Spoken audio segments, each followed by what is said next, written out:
cette population, comme je vous l'ai dit, a vécu cette situation il y a à peine 3 décennies dans la même situation. Elle a déjà connu les mêmes acteurs qui reviennent sur les mêmes crimes. Vous voyez? Alors, quand ils reviennent, la population elle-même se dit, ils seront libérés combien de fois? Parce que ce sont les mêmes personnes qui viennent toujours, nous venons vous libérer, les mêmes noms. Alors la population a déjà su que c'est d'autres affaires, ce n'est pas même une libération. C'est pourquoi ils ont difficile à asseoir.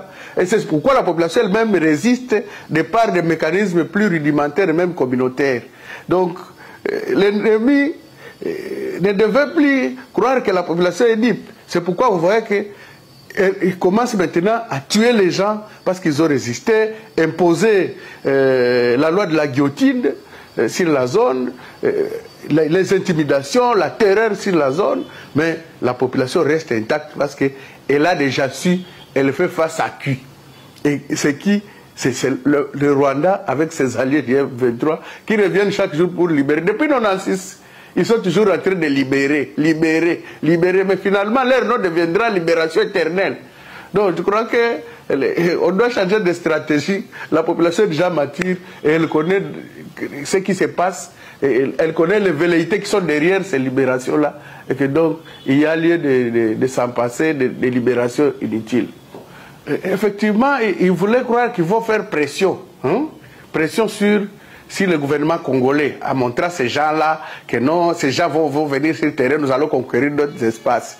Donc c'était une stratégie de communication pour faire peur. Mais ils n'ont pas fait peur, parce qu'ils ont montré déjà ce qu'ils appellent commando mal nourri. Vous voyez même la peau, la figure, c'est une personne abrutie qui ne peut pas faire même 2 kilomètres à pied.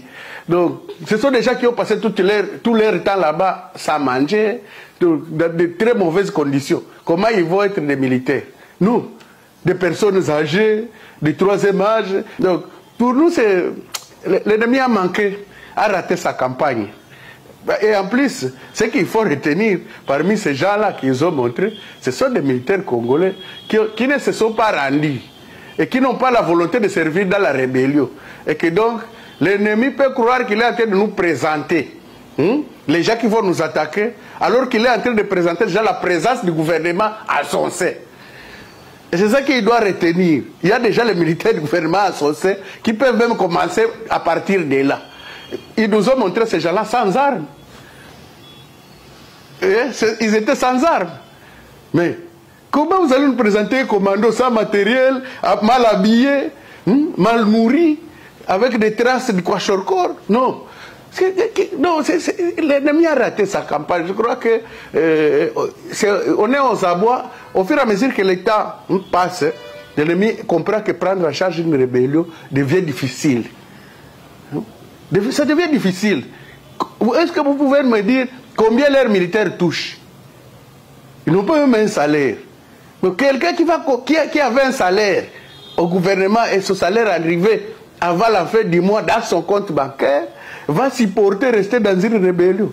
Non, non. Qu'ils comprennent qu'ils ont déjà le gouvernement congolais à leur sein et que tout peut partir de là maintenant. Qu'ils leur donnent les armes. Ils vont voir.